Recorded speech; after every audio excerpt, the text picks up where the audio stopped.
কলেজটা অনেক সুন্দর আপু, কলেজটা সুন্দর, কিন্তু সিনিয়রদেরকে অ্যাভয়েড করে চল। তোকে ডিস্টার্ব করে তাহলে প্রিন্সিপালকে জানাবি। আমাদের প্রিন্সিপাল অনেক ভালো। ঠিক আছে আপু। নেই কোনো নতুন মনে হচ্ছে, চল মামুনিদেরকে আমাদের পরিচয়টা দিয়ে আসি। নাম কি সোনা? নাম বলছে না যে? কালা মনে হয়। চলো আপু।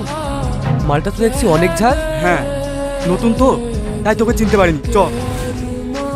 বসো বসো, তোমাদেরকে একটা সুখবর দিতে এসেছি। স্যার, আমাদেরকে ঘুরতে নিয়ে যাবেন নাকি? আমাদের কলেজ থেকে এবার ম্যাগাজিন বের করা হবে। তোমাদের ক্লাসে কেউ যদি লেখালেখি করে থাকে তাহলে তার নিজের লেখা আগামী 2 দিনের ভেতরে জমা দেবে। কোন স্যারকে জমা দেবো? কোনো স্যারকে না, রোহনকে জমা দিবা। রোহন এগিয়ে সেই উদ্যোগ না নিলে আমরা ম্যাগাজিন প্রকাশনে পিছিয়ে থাকতাম। আমার লেখা তো প্রেম ভালোবাসা নিয়ে, আমার লেখা নেবেন তো? নেব না কেন? সাহিত্য তো প্রেম ভালোবাসা মায়া নিয়েই তৈরি হয়। রুমি, ওই ছেলেটা কে রে? রোহনের কথা বলছি। ও আমাদের সিনিয়র, সারাদিন ডায়েরি পেন নিয়ে পড়ে থাকে, লেখায় জানে তার কাছে সবকিছু। তোরা ক্যান্টিনে চ, আমি ওর সাথে একটু কথা বলে আসছি। বুঝছেন? এদিকে আপনাকে বলছি। হ্যাঁ বলো, তোমার কোনো লেখা জমা দিবা নাকি? আমি কবিতা লিখতে পারি না, আপনার সাথে একটু কথা বলার জন্য আসলাম। তুমি চাইলেই তো লিখতে পারবে। এই প্রকৃতিকে দেখো, এরাই তোমাকে বলে দেবে আমাদের জীবনে তাদের ভূমিকা কি। বিয়ে ডায়েরিতে লিখে রাখেন?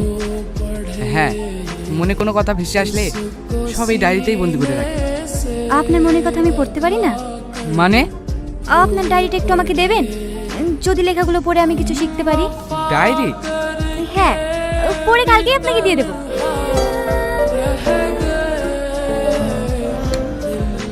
দুধটা খেলে না হলে আবার ঠান্ডা হয়ে যাবে।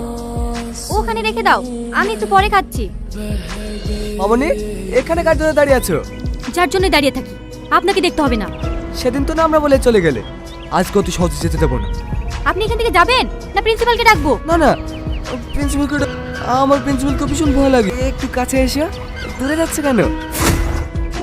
আবার বিয়া তুমি শুরু করে দিয়েছি? তুই এর মধ্যে নাক গলাতে আসিনি। তোর মতো ছেলেকে আমার ভালোভাবে চেনা আছে। ভালোই ভালোই বলছি, ঝামেলা না করে এখান থেকে চলে যা। তোকে আমি ঠিকই দেখে নেবো। মাকে দেখার আগে প্রিন্সিপালের সঙ্গে দেখা করবি। থ্যাঙ্কস। এতে থ্যাঙ্কসের কি আছে? তো আমার কর্তব্য পালন করেছি। আর তাছাড়া আমার সামনে অন্য কিছু হলে আমি কখনোই মুখ বুজে সহ্য করবো না। আপনি অনেক ভালো মানুষ। এই নিন আপনার ডায়েরি। সব পড়া হয়ে গেছে? হ্যাঁ, আপনার কবিতা মাকে পড়েও শুনিয়েছি। মা আপনার অনেক প্রশংসা করছিল। আমি এখন আসি। হ্যাঁ।